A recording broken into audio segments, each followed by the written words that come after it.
హల్లెలూయా. దేవుని నామానికి మహిమ కలుగును గాక. ప్రభువైన యేసుక్రీస్తు నామములో మీ అందరికీ నేను శుభాలు తెలియజేస్తున్నాను. ఈరోజు దేవుని యొక్క ప్రవచనం అంటే దేవుని యొక్క వాగ్దానము, దేవుని యొక్క వాక్కు, దేవుని యొక్క మాట. చూడండి, యెషయా గ్రంథము 62వ అధ్యాయము 3వ వచనము.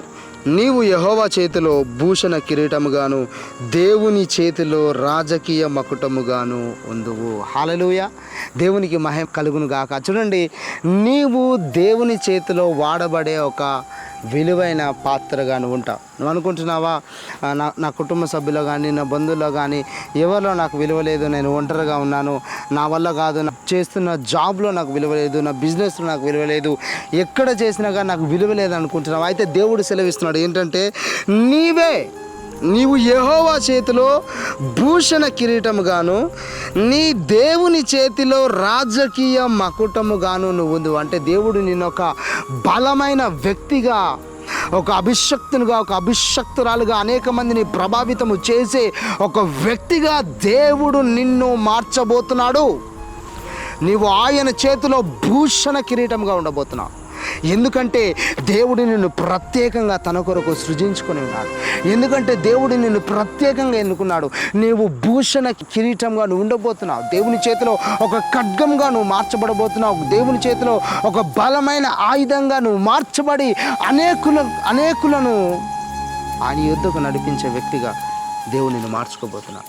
నీ ద్వారా అనేకులను ఆశీర్వదించే వ్యక్తిగా దేవుడు నిన్ను మార్చుకోబోతున్నాడు. ఎందుకంటే నీ దేవుడు నిన్ను అనేకులకు ఆధారముగా చేసి ఉన్నాడు.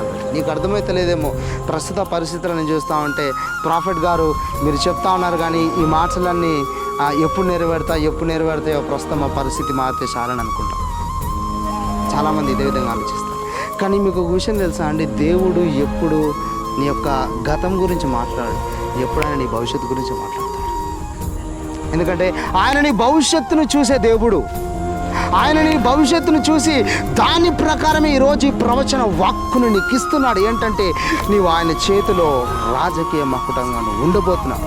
ఆయన చేతిలో నువ్వు వాడబడబోతున్నావు. దేవుడు నీకు భూషణ కిరీటము, యెహోవా చేతిలో నీవు భూషణ కిరీటముగా నుండు, భూషణ కిరీటముగా నుండు అని ప్రభు ఈరోజు నీకు ఈ యొక్క ప్రవచన వాక్కును ఆయన గొప్ప వాగ్దానంగా ఆయన దయచేస్తాను. ఇక నీ పరిస్థితిని బట్టి నువ్వు ఆలోచించకు, ప్రస్తుతం ఉన్న సిచ్యువేషన్ బట్టి మీరు ఆలోచించకండి. దేవుడు నేను ఉన్నతమైన స్థితికి అనేకలకు ఆశీర్వాదకరముగా మార్చిపోతున్నాను. God bless you. దేవుడు మిమ్మల్ని దీవించును గాక. ఈ యొక్క ప్రవచన వాక్కును ప్రభు ఈరోజు మీ జీవితంలో స్థిరపరిచి నెరవేర్చును గాక.